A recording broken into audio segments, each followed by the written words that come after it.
2026年 DSE 考生，你準備好未啊？香港升學競爭越嚟越激烈，大學學位供應緊張，入學門檻持續提高，好多學生只差幾分就錯過咗理想嘅大學。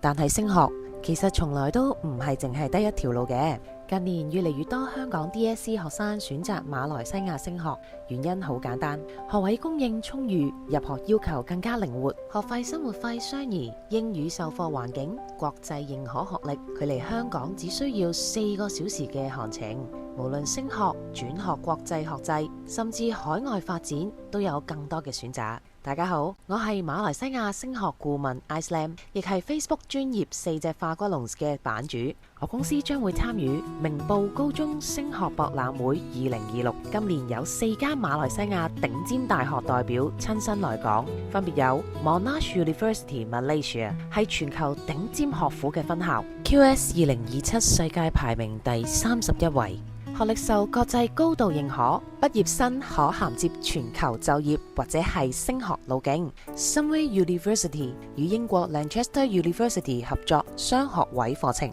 Lancaster University 係 QS 2027世界排名164位嘅大學。學生畢業可同時獲得雙畢業證書，國際認受性極高。Taylor's University 王牌學科酒店與休閒管理，2027 QS 排名 Top 26位，連續9年榮登東南亞第一，同時提供跨學科副修課程，幫助學生建立更強嘅就業競爭力。今年我特別要分享一個重磅消息，我哋非常榮幸邀請到 University of Malay 馬來亞大學職員代表將會親臨香港。University of Malay 唔單止係馬來西亞歷史最悠久嘅大學，亦都係全馬來西亞第一位嘅公立大學，亦係亞洲極具聲譽嘅頂尖學府之一。以往學生只係能夠透過網上去了解呢一間大學，但係今年香港嘅學生就可以親身向大學代表查詢收生、課程、獎學金或者係升學方向。全馬來西亞排名第一大學代表